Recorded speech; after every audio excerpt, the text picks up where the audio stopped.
extra giveaways.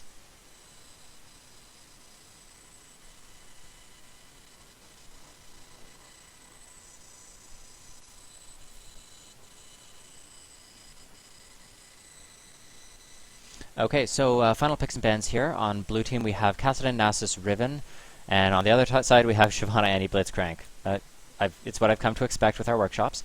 Blue team has gone for Nidalee, Jace, Varus, Sejuani, and Karma. That is one hell of a poke comp. Like, everyone on their team has some sort of poke.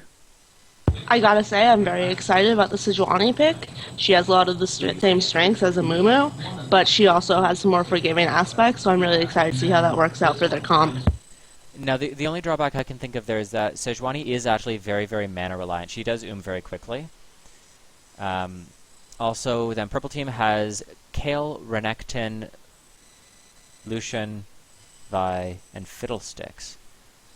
Oh, yeah, Kayle mid. I'm so used to Kayle being top from ages and ages ago. So I feel like they're going to be tanky enough and have enough disengage and engage to deal with this poke comp, but they're going to have to play that really, really carefully, or they're just going to, if they fall behind, they're going to have a little bit of issue getting back into the game when they're constantly being pelted by Shock Blasts, Nidalee Spears, Varus Arrows, Karma Qs. Like, that's just a lot of poke. Both team comps are solid for different reasons, though. Purple team is far more geared towards team fighting. They have the hard engage of Vi and Fiddlesticks alts, and of course they have the Kayle alt to bait out any sort of engage from the enemy team. The Renekton sort of bruiser hyper strength in top lane right now. So I really like both team comps. If I was betting on the game, I would probably say purple team has the better team comp only because people tend to like to team fight in lower elo, but the poke potential of blue team is going to be really, really powerful if they do get ahead. This is going to come down to positioning, I think. If we have people eating Nidalee Spears to the face, that's going to be a problem. Exactly. Yeah, Nidalee Spears are fun when you're the one using them.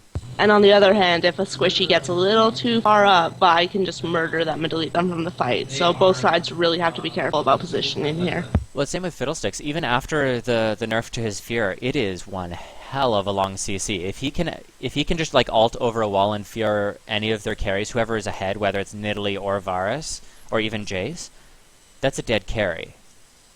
Assuming the rest of the team follows up. Fun fact, Fiddlesticks is currently bugged. His fear always causes you to run away from him. So it's interesting to see whether our Fiddlesticks is able to work around that bug, if it has an effect on the game. Hopefully it doesn't impact his play too much. Oh, right, because it used to make you walk randomly, and now it works like some of the other fears where it forces you away. Right, and that is a bug. It's in the works of being fixed. Unfortunately, it was discovered over Christmas, so Fiddles is currently dealing with the effects of that, and hopefully it does not make things too bad. So like every year, Riot stuffs our stockings with bugs. Yeah, Riot's code is a little hacked together. I mean, it's not as bad as it used to be. I played in the days where buying a skin was like throwing your money into a furnace because the servers were up and down so often.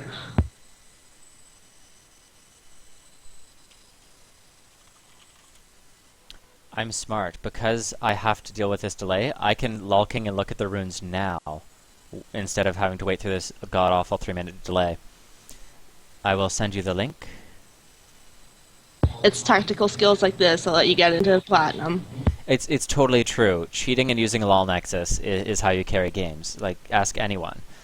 Nidalee has opted to go for 1848 masteries? That seems odd. So she's gone for... Oh, okay. So she's gone actually into the Butcher Feast tree. That's 2 wasted points. Don't bother with that generally. The actual sustain it gives you, it's absolutely minuscule. It's, I believe, something like 1 health per 5 or something like that. It's absolutely abysmal in terms of point efficiency. She's then also gone into recovery in the defensive tree. So it's almost like she expects to be bullied around in this lane and just wants that little bit of health per 5 to be able to survive it. And in turn, she's then giving up buff duration, so she's not going to have as long of blue buffs. She's giving up armor and magic penetration, and most of Nidalee's early laning is auto-attack harass, and she's giving up 3% increased damage. So that seems like a little bit of a misplay to me. This is the person that they mentioned that they don't have full runes, and that's why they felt it was a little bit one-sided. So, given the fact that he doesn't have full like runes, he doesn't have armor runes, anything like that, I kind of understand why he's going into those masteries, but in the long term, try and avoid that. It's not really worthwhile. I also might suggest pick up a full set of tier 1 runes. If you can't afford tier 3, get a full set of tier 1s. They're really, really cheap. You can get them for like 100 IP or something like that, or 200 IP, and then you'll at least have something to tide you over until you can get your full runes. As far as the runes he does have, they are AP per level, and essentially no magic resist. It's like one magic resist rune. Jace running 2154. A little bit of crit chance. Essentially... armor magic pen. Weird. That's weird. So he's running armor, MR, and then it's like a little bit of 80, a little bit of armor pen, a little bit of magic pen, and then like one random crit chance. Varus running very standard masteries, except that it's magic resist per level rather than flat magic resist. That's a valid choice, but you are versus a Fiddlestick, so if he lands something on you early, that could be a little bit painful. Sejuani running not full runes as well, it looks like. Armor, 1 AP quint, I think, and then a little bit of magic resist per level with 8220. Burst on Karma. I don't like mana regen, I've mentioned that many times. The rest of the runes and masteries seem pretty standard, although not all of them are finished.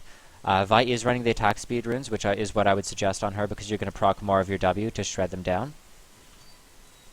And as far as masteries, Fiddles has opted to go for essentially full offensive masteries, 24, 3, and 3. That seems a little bit much for Fiddlesticks, because his damage is great, but it's not reliable. If you get poked down, you're not going to be able to just stand in lane and drain up, I don't think. If they let you, then that's them misplaying rather than you just being awesome. I think we have an amazing amount of sticking power on purple team.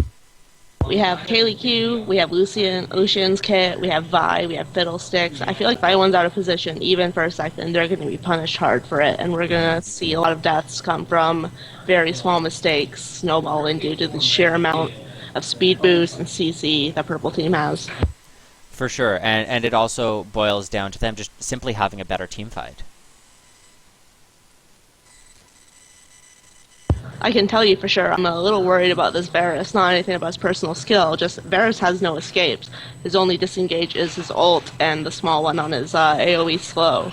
So he's going to have to be very careful here, or he will end up having a miserable game.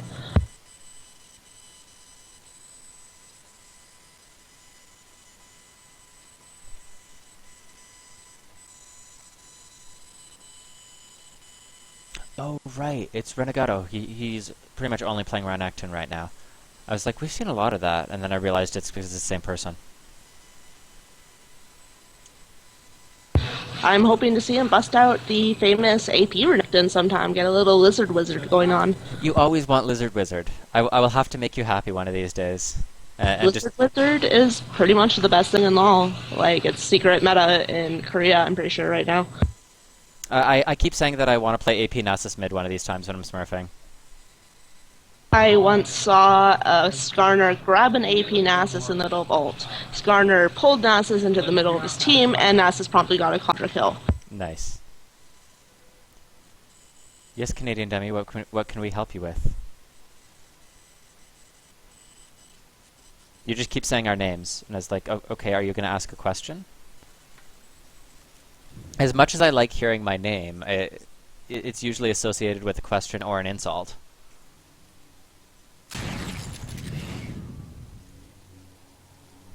Anyway, so we are finally loaded in here. A little bit longer load times than usual, but that's fine.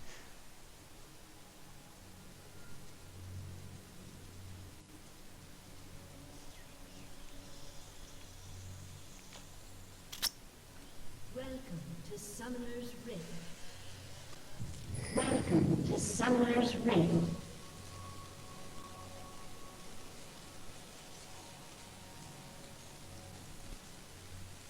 Yes, we've reached streaming heaven. We attract spammers now.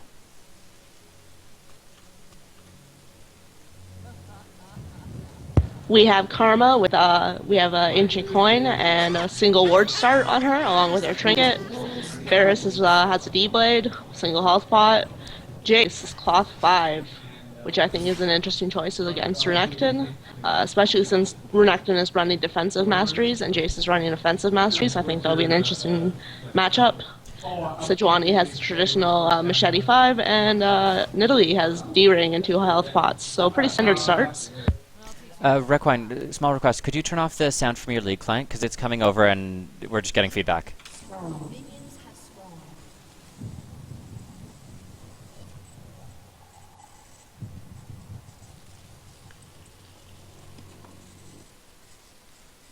There we go. It's all muted. Perfect, thanks. Yeah, Fiddlesticks running the Spell Thief does not make that much sense to me because Fiddlesticks' auto attack animation, while not the worst in the world, is nothing fantastic. It's the worst in the world for last hitting, but as far as harass is concerned, it's marginally okay. But that's only going to work with your auto attacks, and if you're going in range to auto attack on Fiddlesticks, you're probably going to take a lot of damage, and then you're pretty much just zoned unless you can get a solid drain. Also, I feel like Ancient Coin's utility, especially on the purple team's already incredibly sticky combo, would be just fantastic during team fights. So I am skeptical about the Frost Queen start. Yeah, Frost Queen just really isn't a good item at the moment. Level 2 gank coming in from Sejuani mid. It's not something we usually see, but it does land a good amount of damage on Kayle. Kayle does not have to flash though, so good job not saving that summoner skill. And of course, she does have Flask and a lot of potions, so it's not really going to harm her that much.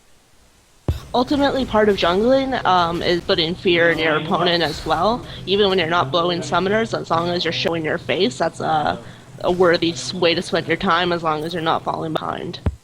For sure.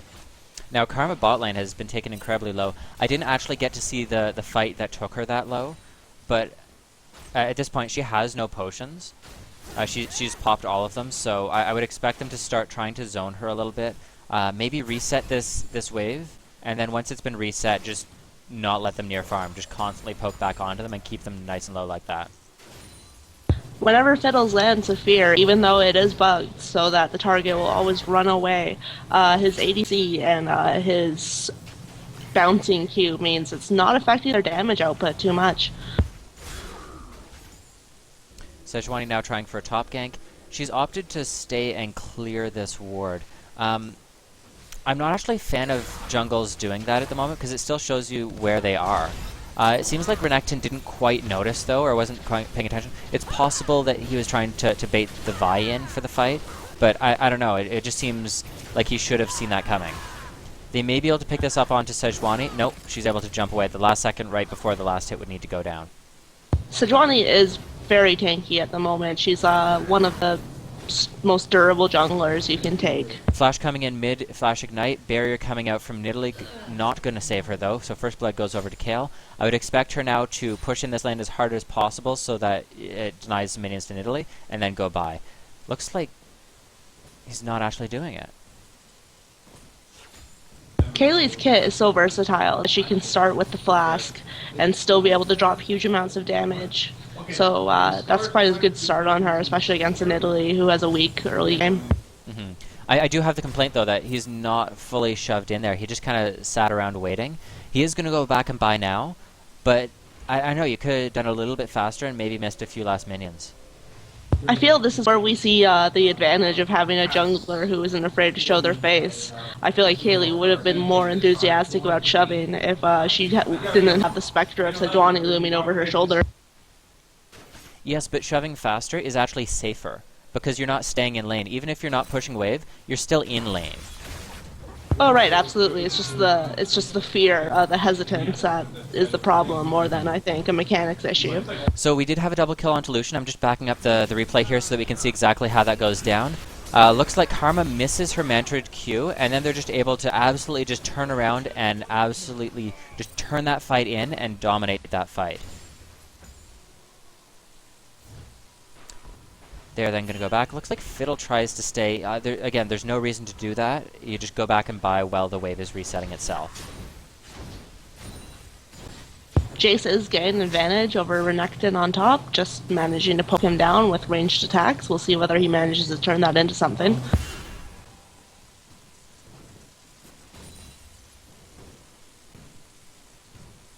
I do like this Kayle skin. It's so bad, but so pretty. I roll around with Unmasked Kale, which is pretty much the most useless skin in the game, but I still love it. Spear lands, but not really going to take much. Still only a Doran's Ring onto this Nidalee. She's also not last hitting at all. Like, obviously she did die, so she's going to be down CS, but the overall CS that she has is not very good. So I'd maybe work on practicing CSing in a custom game once or twice, just so that you're going to be able to safely CS under turret. You're going to be able to safely CS under pressure. We have Sejuani coming bot, trying to pick up a kill. Unfortunately, she can't get the kill on Fiddles, and Karma goes down.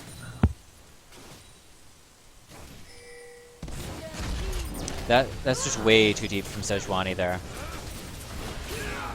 Varus does get a couple kills. He's a little back into the game. Unfortunately, the other lane ate just as much there. Well, at this point, Lucian is 5-1, so that double kill onto Varus is very useful, but Lucian is like almost 20 CS ahead. 20 CS ahead and has a BF sword. So, yeah. 20 CS and being 3 kills up, I think, translates into about 1,000 gold. And that's why we see him have like a full 1,000 gold in items. They're already purchased, so that advantage is now tangible, and you can just access it to push that advantage further. I see so many times where they'll get a double kill and they'll just be like, no, I'm just going to stay in lane, I want an experience advantage. Yeah, but if you go back, you have like 1,000 gold in items.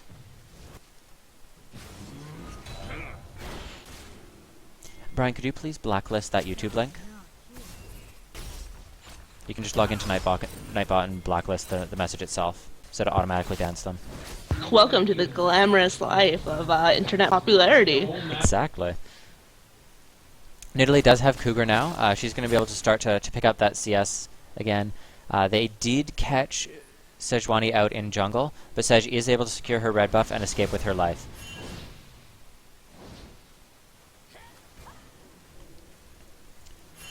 Having some minor technical issues, just restarting, loading back into the game. Okay.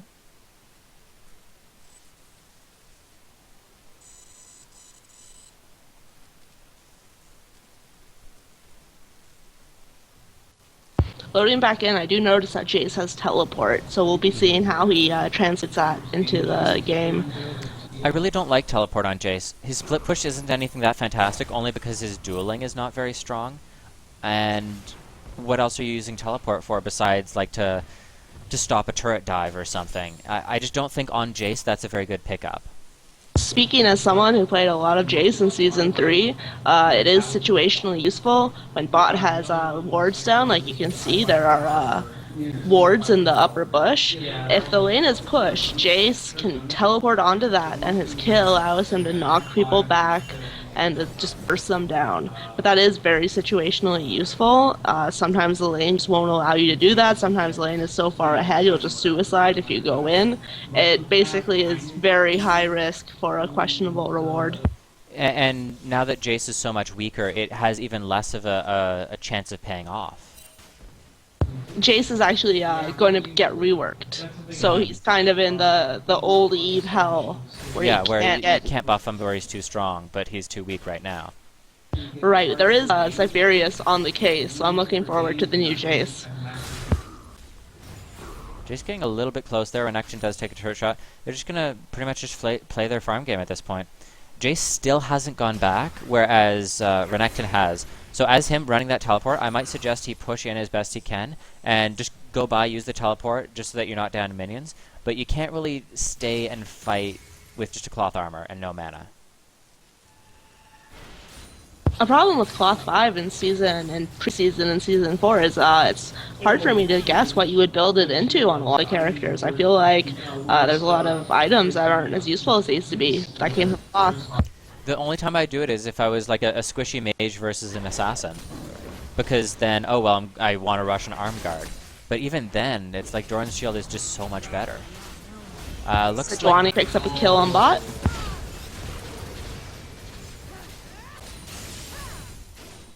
I feel like Sejuani is not necessarily undervalued, but I think her niche potential is so strong. I think she definitely has advantages over even a Mumu with her extremely forgiving ult.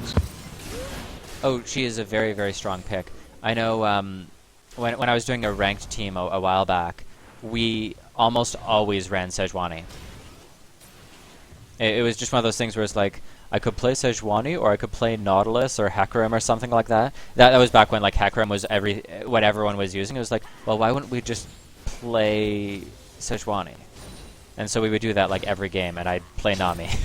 Sejuani also has the thing where no one really know how she works. Oh, Vi's coming in on bot, cleaning up the little Karma and Varus. Great job. It looks like she's going to get away as well. No real risk there. It looks like they're pinging Dragon. Fiddlesticks could easily tank that, but he's just kind of staying bot at the turret. Fiddle Drain is amazing for tanking objectives. I just want to talk about Jace top for a second, and just a problem with low elos and top in general, myself included when I was playing Riven. Top is not only a very snowbally lane, but it's also extremely isolated. And when you throw in the fact that bruisers go top, a lot of low elo players are faced with just total paralysis when they fall behind. You know, they get dove if they stay, they fall behind, they just keep falling behind, and it's very difficult lane to recover in. For sure, it is a very difficult lane because it is so heavily determined by jungler strength. If you get jungler camps, you hear people whining about it all the time, GG, no ganks, blah, blah, blah. And you can't expect your jungler to always camp for you. But if you're the one being camped, that is an incredibly difficult lane for you to then carry through. I also want to point out Nidalee, she did go bot. She could have easily picked up some kills onto Dragon if she just dropped her Explorer Ward or her Trap or anything into the Dragon Pit to see if they were doing it. Just do that to get some vision, and then start chucking spears. You could have pulled them off Dragon, maybe got a kill onto Vi, because at the time, Vi had like 200 health and double buffs. If Nidalee got that, that would have essentially just put her back in the game. Right now, she's building full tank, so she has no damage, she has no real utility on her side, and I doubt she's trying to go Bruiser Nidalee, so I'm not really sure what her plan is. A lot of mids have to be careful when they're roaming, when they're picking up kills, because if their opponent follows them, you know, what are they going to do? They can get caught and pinched pretty quickly. Nidalee has the strength of being like one of the most mobile champions in the game, period. So, you know, being able to ward Dragon, being able to follow, I think she should be a little more confident in that. Nidalee going to get picked off there. She's just staying too long versus a team comp that can so easily dive her. Oh, good stun, though, coming out from Sejuani. Not able to get the Kale ult off because the stun did land on both. I also want to point out bot lane, though. Varus landed a really good ult onto Lucian, and it could have set up a good fight, but it was done far too late. It was right as the turret died. So, yeah, you've just used an ult, you landed it, but your advantage is now gone. Varus ult is Ashe ult, basically, in terms of you open it with it. Using it to disengage puts you at a disadvantage, and using it to close out a fight just doesn't make sense. Yeah, especially because of the fact that it bounces to other targets if they try and run back at you to, like, fight you. Because if Karma then tried to, like, move up and be like, oh, well, or not Karma, Fiddlesticks. If Fiddlesticks tried to move up to be like, oh, I'll Fury and disengage, the chain would have spread to him. This is also a team where you'll see a lot of bunching, I feel like. You have Renekton, you have a short-range mage in Fiddlesticks. Kaylee's short-range. Yeah, Kale able to get in that turret kill mid. Nidalee, again, just not able to do much this game.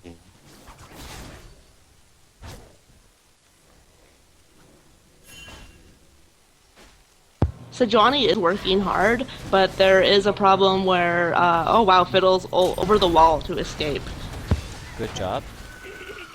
Sejuani is a very amazing champion, but she's also a force multiplier. And if her team is falling behind, there's only so much she can do to help them.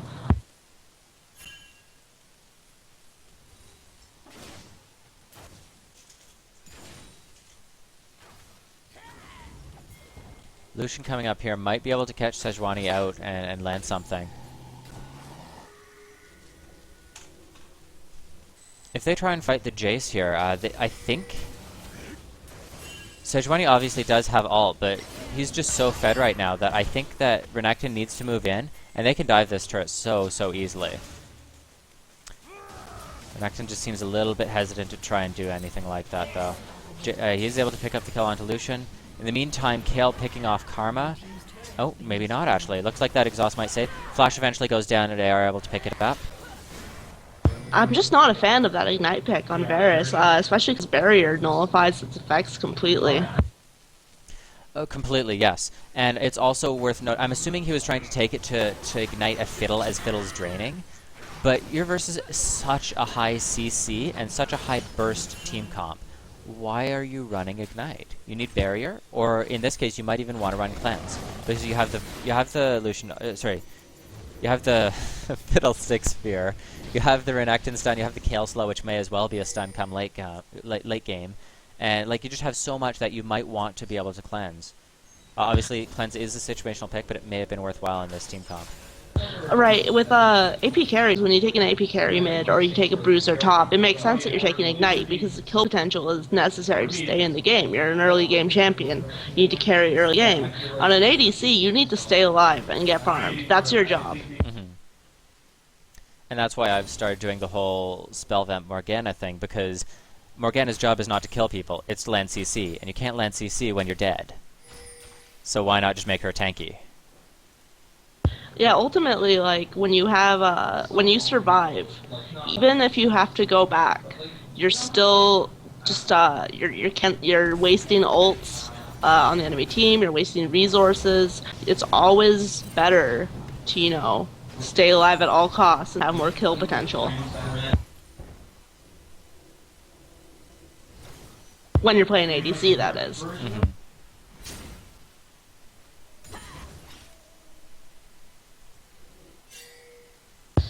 We're seeing lots of wards in this game, which I'm a big fan of. Everyone has wards in their inventories. They're not just relying on their trinkets. Yeah, and we don't see that often enough. I feel like the trinket is not a sustainable ward situation. It's something you drop over the wall at Dragon. It's something you drop over the wall at Baron. It's something you face check a bush with so you don't get like... Oh. That Lucian trying to bait in the fight there. I'm not sure. Lucian's going to be able to get a double kill off that. Like, that was just a little bit much. Varus tried to go in and bait a fight with, at the time, a 10-1-1 Lucian. He's just going to instantly chunk you. I don't know why he would do that. He might There's even be able to something get a we third see kill. in these games, and I've been guilty of it myself. God knows, there's two sides of it. There's either you're behind and you start tilting and you go, I need to redeem myself. I know this amazing play will make myself look good again. And then you run into a 10-1 Lucian. Or you go, I'm amazing. I am so far ahead. I'll do whatever I want. And then you die because, the hubris.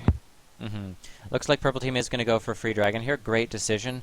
Obviously, Blue Team is back alive after the Lucian essentially triple kill, but they're so far ahead, they may as well just keep pushing that advantage. Also note that they did use the sweeper before they tried to do it, just to make sure there wasn't going to be that pesky Nidalee Spear steal, or the Sejuani ult jump over the wall, smite it, that sort of stuff. Always try and clear objectives whenever possible before you do them, or do them when their jungler or their main carries are dead or back at base, or visible in another lane. And I think it's really important to note that Dragon is far more important than towers nowadays. Not just because of the preseason changes, but also because Dragon respawns every 6 minutes. Once you take a tower, it's gone. Like there's no more gold to come of it. I mean, you get to push for it, but... It boils down to risk versus reward for me. It's not so much that towers aren't as important. If you can take a tower, you do it. But usually tower fights are far more risky. And so, for me, I only take a tower when we've killed their assassin, or we've killed their main CC, or we've done something that's going to make us absolutely just walk over them, not take any real damage in return.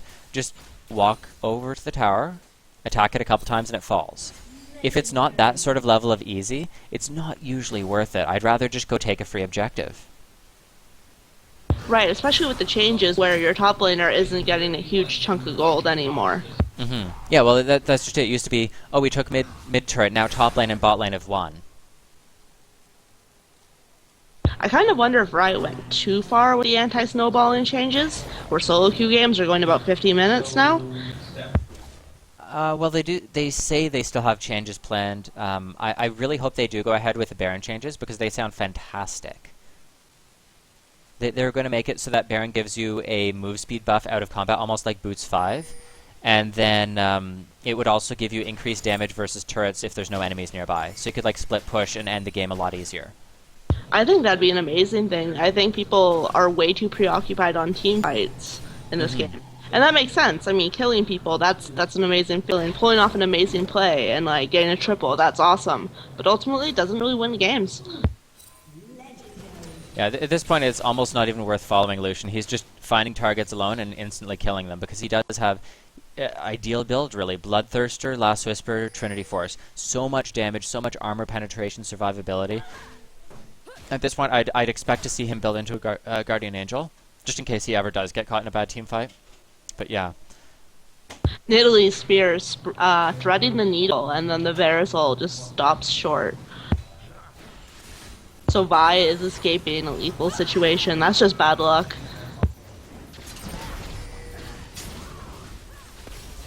Nidalee still doesn't really have any AP. I'm essentially just fast-forwarding this fight because we know exactly how it's going to go. Lucian's there, so they win. And when you do have this large of an advantage and you have this good of a team fighting comp, that's why you team fight. But from Blue's side's perspective, they need to be making plays elsewhere. They need to be split pushing, they need to be finding people alone, they need to be sniping, poking, disengaging. They don't want a 5v5. I think it's really interesting how we can see how this advantage just got so big. First of all, we had Renekton just absolutely dominating top. Sejuani is a force multiplier jungler. She couldn't turn around any of the lanes, all by herself. She managed to get Varus a couple kills at one point, but that just wasn't enough. And from there, bot and top just continued to do work.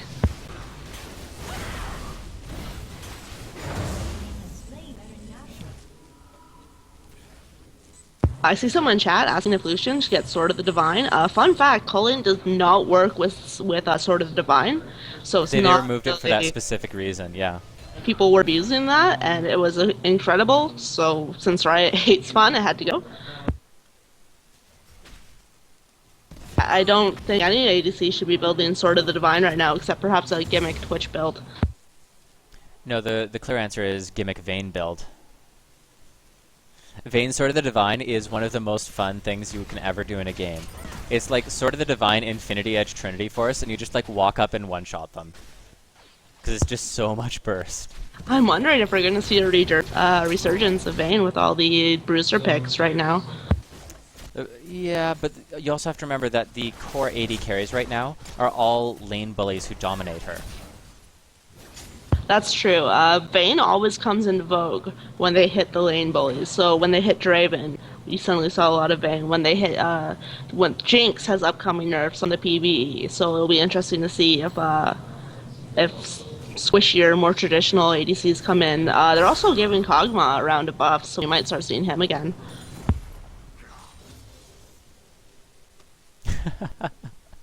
Oh, Sejuani. I can see the joke coming.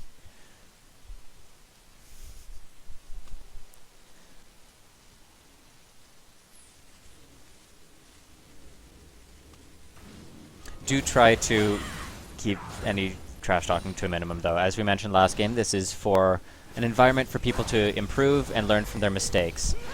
Making fun of them for their mistakes doesn't really help with that.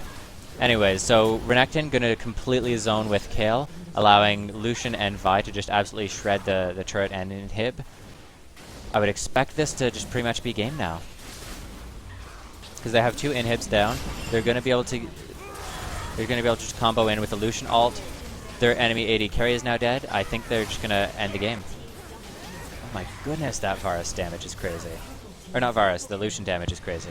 The culling is just mopping up.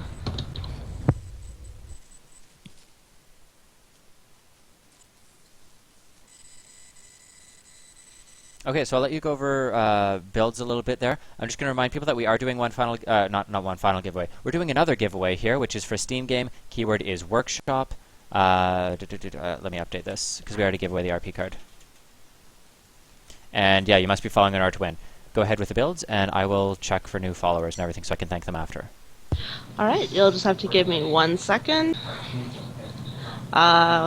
Just while Pro looks at the builds.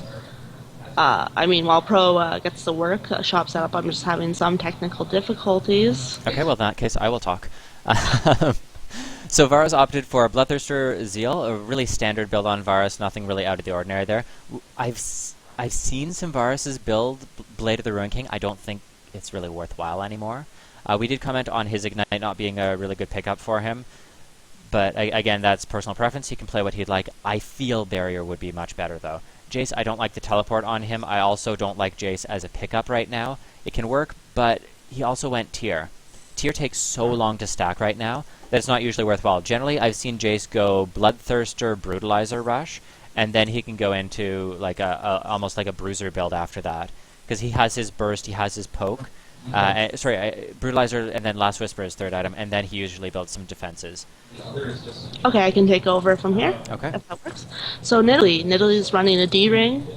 Looks like she was in the middle of building an Abyssal, Chalice of Harmony, and some consumables. Ultimately, Nidalee's spears just weren't hurting, and she just wasn't having an impact on the game, unfortunately. We've seen Nidalee's just wreck workshops before, and unfortunately that just wasn't happening here. More AP would have been a help, but at the same time, the other team was so far ahead. Sejuani has a pretty normal build. Ancient Golem, health, armor. Again, Sejuani's a force multiplier. Her build is good. There's not much she could have done differently with that. Karma is running Sightstone and the Evolved Ancient Coin and Boots. Pretty typical Karma build, no real worries there. Lucian, Triforce, Bloodthirster, looks like he was in the middle of building Infinia. She has Last Whisper, so much AD. He could have gone for a Guardian Angel, but he was so far ahead at that point, not really necessary. More damage was the right call there. Renekton was just building health and armor. He didn't have that many kills, only 2 assists, but he had a huge impact on the game by just bullying Jace out and not taking his foot off of Jace's throat. Kaylee rushed an Astor's Tooth after getting a flask. Good call on Kaylee. Astor's gives her basically everything she wants. And then the Death Cap. Not always the best choice, but in a game, again, with such a huge advantage, Death Cap's an awesome choice for just laying down the pain. Vi, Elder Lizard. That's a controversial choice for some Vi players. They think Ancient Golem gives her more survivability and more utility. But I actually like the Lizard on her. It makes her ganks a little more deadly. As she was definitely hurting a lot. And Fiddlesticks was working on Azanias for obvious reasons. No big support items, but he did his job and got Lucian fed, so in the end, that's alright. Okay, now I might have suggested Kale go towards Guardian Angel if they were not so far ahead. As you said, when you're that far ahead, damage is, go for it.